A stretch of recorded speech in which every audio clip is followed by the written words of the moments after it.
की नज़र थी उस पर। ठीक है, तो हाँ वो पता है मेरे को। तो तांत्रिक ने एक तेल अभिमंत्रित करके दिया।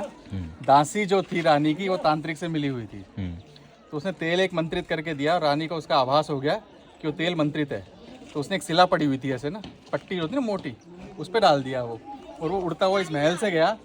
दोस्तों, भारत की मिट्टी में जितनी कहानियां हैं उतनी शायद ही दुनिया में कहीं होंगी। कभी वीरों की, कभी प्रेमियों की और कभी आत्माओं की। आज मैं आपको लेकर चल रहा हूं राजस्थान के एक ऐसे किले में जहां शाम ढलते ही सन्नाटा उतर आता है।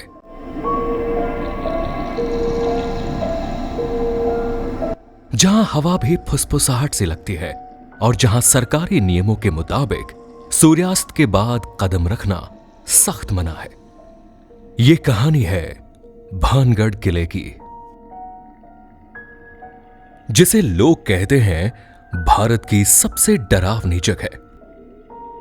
सोचिए जरा, एक विशाल किला, टूटी फूटी हवेलियां, वीरान मंदिर और उसके बीचों बीच फैला हुआ ऐसा सन्नाटा जो इंसान के दिल की धड़कनें तक रोक दे। दिन में तो यह किला एक पुराना ऐतिहासिक खंडहर लगता है, पर रात को यही दीवारें जैसे जिंदा हो जाती है। लोग कहते हैं कि अगर कोई गलती से भी सूर्यास्त के बाद यहां रुक जाए तो वो सुबह का सूरज कभी नहीं देख पाता। शुरू होती है 16वीं सदी से। अमर सिंह नामक राजा ने इस नगर को बसाया था, लेकिन फिर आया सबसे चर्चित नाम, राजकुमारी रत्नावती का।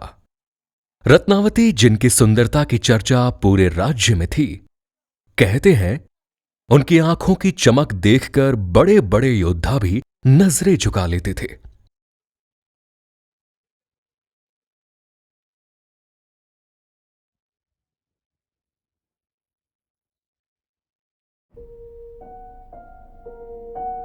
लेकिन जहां सुंदरता होती है वहां जलन और बुरी नजर भी साथ आ जाती है।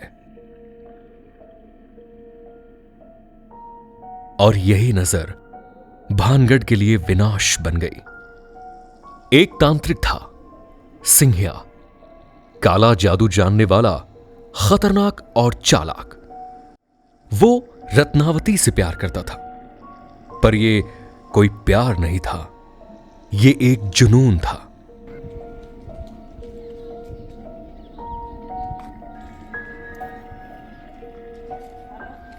कहते हैं उसने एक दिन रत्नावती के लिए बाजार से तेल खरीदा, पर उस तेल में उसने ऐसा मंत्र डाला कि जिसे लगाते ही राजकुमारी उसके वश में आ जाती है।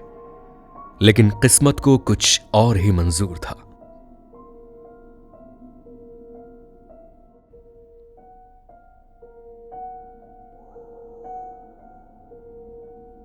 रत्नावती ने उसकी चाल को भांप लिया और वो तेल जमीन पर गिरा दिया।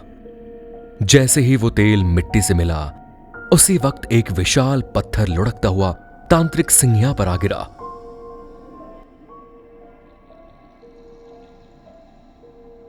और मरते मरते उसने भानगढ़ को श्राप दे दिया।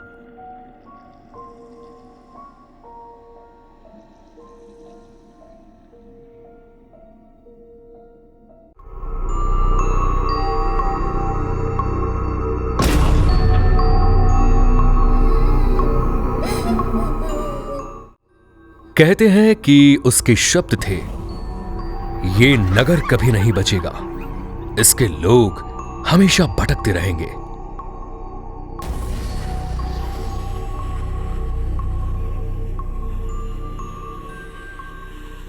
और सच में इसके बाद जो हुआ उसने सबको हिला दिया।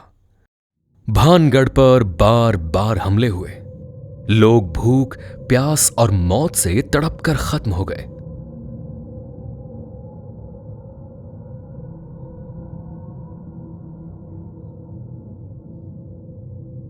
कभी एक समृद्ध नगर रहा भानगढ़, धीरे धीरे खंडहर बन गया। आज ये खंडहर दिन में इतिहास है पर रात में मानो उस तांत्रिक का श्राप जिंदा हो उठता है। स्थानीय लोग बताते हैं कि रात को यहां से अजीब अजीब आवाजें आती हैं। कभी किसी औरत की चीख, कभी घोड़ों के दौड़ने की आवाज, तो कभी अचानक कोई भारी दरवाजा बंद होने की गूंज।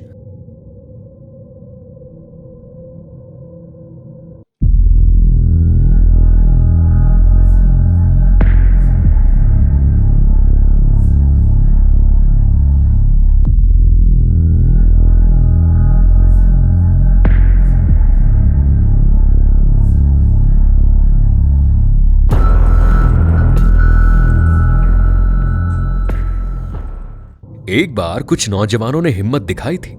उन्होंने तय किया कि वो रात को किले के अंदर रहेंगे। 3 दोस्त थे।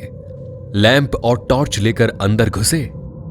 पहले तो सब नॉर्मल लगा, पर जैसे जैसे रात गहराती गई उन्हें लगा कि कोई उनकी परछाइयों के पीछे चल रहा है।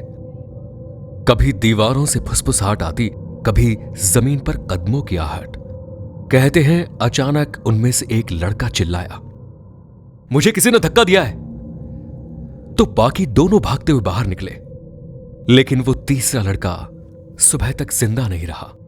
उसके शरीर पर कोई चोट भी नहीं थी, पर चेहरा ऐसा था जैसे उसने कुछ बहुत भयानक देखा हो।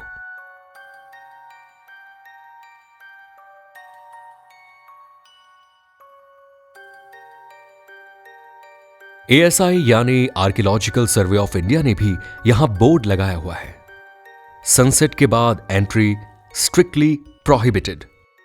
सोचिए, यह बोर्ड किसी और जगह नहीं, सिर्फ भानगढ़ में है, क्योंकि यहां जो होता है उसे विज्ञान भी समझा नहीं पाया। कहते हैं आज भी अगर आप भानगढ़ किले में देर तक बैठे तो अचानक हवा भारी लगने लगती है। ऐसा महसूस होता है जैसे कोई आपको घूर रहा हो, और अगर आप अकेले हैं तो यकीन मानिए वो अकेलापन आपको जीते जी मौत का एहसास करा देगा। भानगढ़ सिर्फ एक किला नहीं है, ये इंसानी लालच, तांत्रिक शक्ति और श्राप की कहानी है।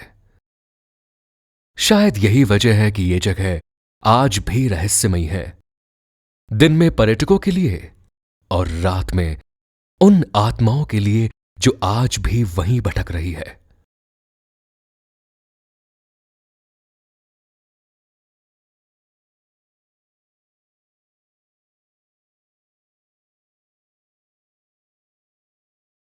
एक्चुअली जब उस टाइम कहानी सुनाई थी ना, ये सुनाई थी कि जो यहाँ की रानी थी वो सुंदर थी।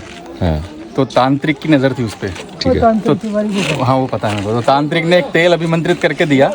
दासी जो थी रानी की वो तांत्रिक से मिली हुई थी, तो उसने तेल एक मंत्रित करके दिया। रानी को उसका आभास हो गया कि वो तेल मंत्रित है, तो उसने एक सिला पड़ी हुई थी ऐसे ना, पट्टी होती ना मोटी, उस पर डाल दिया वो, और वो उड़ता हुआ इस महल से गया, और वो तांत्रिक की कोठी है उस पर जाके तांत्रिक के ऊपर गिर गया। तांत्रिक तो उसने कहा जैसे मेरा सर्वनाश हुआ वैसे शहर खत्म हुआ। यही तो था उसका बेडरूम। यही था क्या?